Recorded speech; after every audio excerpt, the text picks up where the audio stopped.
आप सभी लोगों को जय मसीह की। दोस्तों, एक बार फिर से मैं आप लोग के बीच में उपस्थित हूँ और आज तक भला चंगा और जीवित हूँ, ये सच में परमेश्वर की अनुग्रह ही है। इस वीडियो के माध्यम से मैं आप लोग को प्रेरित करूँगा, प्रोत्साहित करूँगा कि आप वचन को किस रीति से पढ़ें, साथ ही साथ आपको वचन के बाद किस तरह की जीवन शैली रखनी है और आपका एक्शन और रिएक्शन क्या होना चाहिए पढ़ने के बाद। मैं इस विषय में भी आपको सचेत करना चाहूँगा। साथ ही साथ हम परमेश्वर के अर्थात प्रभु यीशु के दूसरे आगमन के लिए तैयार रहें, इस बात के लिए भी मैं आप लोग को प्रोत्साहित करूँगा।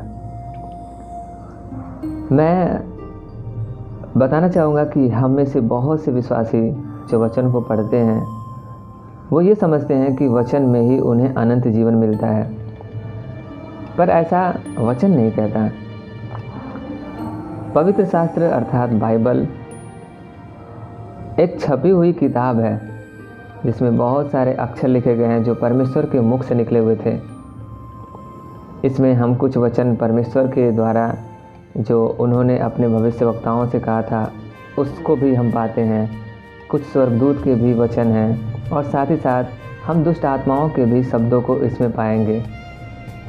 अगर एक साथ हम कहें तो ये जो वचन है इसमें अर्थात इस वचन के द्वारा हम परमेश्वर के विषय में अर्थात अनंत जीवन के बारे में जान सकते हैं, लेकिन हम अनंत जीवन को इसमें नहीं पा सकते।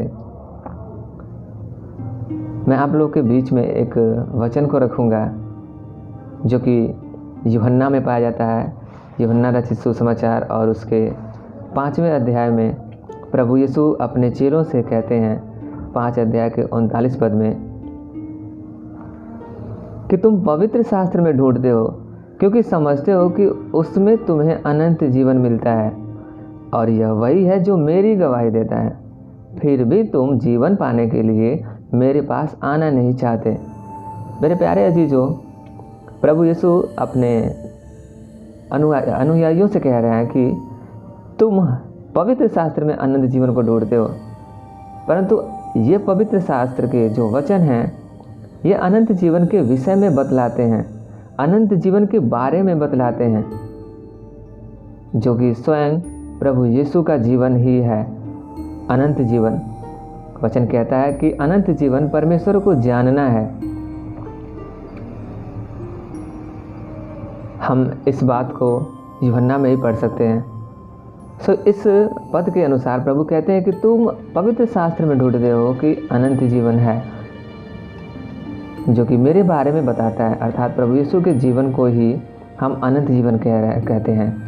प्रभु यीशु का जीवन ही अनंत जीवन है, जिसकी ना तो कोई शुरुआत है और ना ही कोई अंत। इसका मतलब ये नहीं है, अनंत जीवन का मतलब ये नहीं है कि एक ऐसा जीवन जो कभी ख़त्म ना हो, क्योंकि कभी ख़त्म ना होने वाला जीवन उन लोग के पास भी होगा जो नरक में जाएंगे, अर्थात वो भी अनंत काल के लिए जीवित रहेंगे, पर वहाँ पे उन्हें पीड़ा मिलेगी, दर्द मिलेगा, कष्ट मिलेगा, पर मौत नहीं। पर उनके पास अनंत जीवन नहीं होगा। फिर हम कैसे कह सकते हैं अनंत जीवन के विषय में कि ऐसा जीवन जो कभी ख़त्म ना हो। इसलिए सचेत रहें अनंत जीवन के विषय में भी, उसके डेफिनेशन में भी। अनंत जीवन एक ऐसा जीवन है जिसका ना तो कोई शुरुआत है और ना ही कोई अंत, अर्थात एक असीमित जीवन जो स्वयं परमेश्वर का जीवन है, और उसके जीवन में बढ़ना ही अनंत जीवन में वृद्धि होना होता है।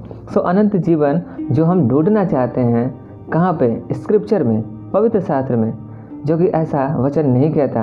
अनंत जीवन में अगर हमें बढ़ना है तो प्रभु यीशु के पास आना है, जैसा कि प्रभु यीशु वचन के माध्यम से कहते हैं कि तुम पवित्र शास्त्र में ढूंढते हो क्योंकि समझते हो कि उसमें तुम्हें अनंत जीवन मिलता है, और यह वही है जो मेरी गवाही देता है। अर्थात अनंत जीवन प्रभु यीशु के बारे में कहा जा रहा है कि उनका जीवन है।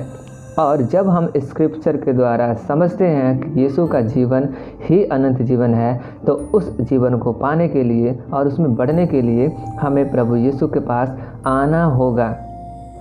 जैसा कि प्रभु कहते हैं कि तुम पढ़ने के बाद भी और अनंत जीवन के विषय में जानने के बाद भी तुम मेरे पास नहीं आना चाहते।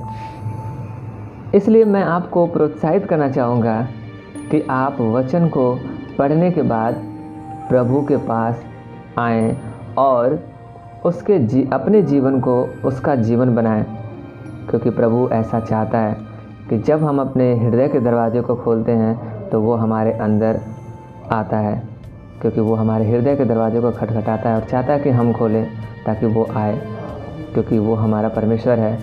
मेरे प्यारे जीजो, हम स्क्रिप्चर को पढ़ने के बाद भी अंधे हो सकते हैं। क्या आपको पता है कि प्रभु यीशु सदूकियों और फरीसियों से हमें बचने के लिए कह रहे हैं, उनके खमीर से। वो कहते हैं कि सदूकियों और फरीसियों के खमीर से सावधान रहना, अर्थात उनके दिखावे, पाखंड से। सदूकी फरीसी पूरी तरह से पुराने नियम को पढ़े थे, लेकिन इसके बाद भी वह प्रभु यीशु को नहीं जान पाए, जो कि प्रभु यीशु बताते हैं कि पुराना नियम मेरे विषय में ही लिखा गया है।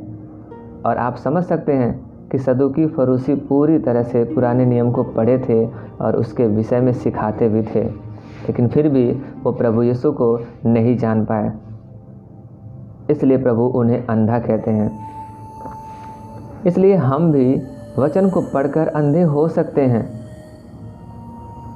हमारी आंखें कैसे खुलेंगी और हम वचन के द्वारा परमेश्वर को कैसे जानेंगे और परमेश्वर में किस रीति से बढ़ेंगे, इस विषय में प्रभु हमसे बात कर रहे हैं। इसलिए हमें जानने की ज़रूरत है और उसके बाद प्रभु के पास आने की ज़रूरत है, क्योंकि इसी यूहन्ना के 5 में प्रभु 5:45 से कहते हैं कि यह न समझो कि मैं पिता के सामने तुम पर दोष लगाऊंगा। तुम पर दोष लगाने वाला तो मूसा है, जिस पर तुमने भरोसा रखा है, क्योंकि यदि तुम मूसा का विश्वास करते तो मेरा भी विश्वास करते, इसलिए कि उसने मेरे विषय में लिखा है। परंतु यदि तुम उसकी लिखी हुई बातों पर विश्वास नहीं करते तो मेरी बातों पर कैसे विश्वास करोगे। सो मेरे प्यारे जो यहाँ पे प्रभु साफ कहते हैं कि जो पुराने नियम में पुस्तकें, जो 5 पुस्तकें मूसा के द्वारा लिखी गई थी, उन पुस्तकों में भी प्रभु यीशु के बारे में ही जिक्र किया गया है, अर्थात प्रभु यीशु के बारे में ही मूसा ने लिखा है। लेकिन फिर भी सदूकी और फरीसी उस वचन को पढ़ने के बाद अंधे हुए और वो यीशु मसीह को नहीं समझ पाए और ना ही उसके पास आना चाहे, वरन वह यीशु मसीह पर दोष लगाए। इसलिए हम पवित्र शास्त्र में अनंत जीवन को ना ढूंढें, बल्कि ये पवित्र शास्त्र हमें अनंत जीवन के विषय में बताता है और उसके बाद हमें प्रभु यीशु के पास आने की ज़रूरत है। इस पद के माध्यम से प्रभु कहते हैं कि मूसा जो कुछ भी अपने पुस्तकों के द्वारा लिखा वो प्रभु यीशु के बारे में ही कहा गया था। लेकिन जब हम लूका और उसके 24 अध्याय के 27वें पद को पढ़ते हैं तो इसमें साफ लिखा गया है, तब उसने मूसा से और सब भविष्यवक्ताओं से आरंभ करके सारे पवित्र शास्त्र में से अपने विषय में लिखी बातों का अर्थ उन्हें समझा दिया। अर्थात न सिर्फ मूसा की पुस्तकों में ही, बल्कि मूसा की पुस्तकों से लेकर सभी भविष्यवक्ताओं की पुस्तकों तक, अर्थात उत्पत्ति से लेकर मलाकी तक प्रभु उन दोनों व्यक्तियों से बता रहे हैं कि वो सभी कुछ जो कुछ उसमें लिखा गया है वो मेरे विषय में लिखा गया है। लेकिन फिर भी स्क्रिप्चर को पूरी तरह से पढ़कर सदूकी फरीसी किस तरह से अंधे हुए और वो प्रभु यीशु के पास आना नहीं चाहे, क्योंकि वो समझ नहीं पाए कि यीशु ही है अनंत जीवन और वो उस पर दोष लगाए। तो मेरे प्यारे जी, जो आप स्क्रिप्चर को पढ़ने के बाद भी अंधे हो सकते हैं, इसलिए आपको ज़रूरत है कि आप वचन को पढ़ने के बाद नम्रता और दीनता के द्वारा प्रभु यीशु के पास आएं, उससे सीखें। वो हमें अनंत जीवन देता है। आमीन।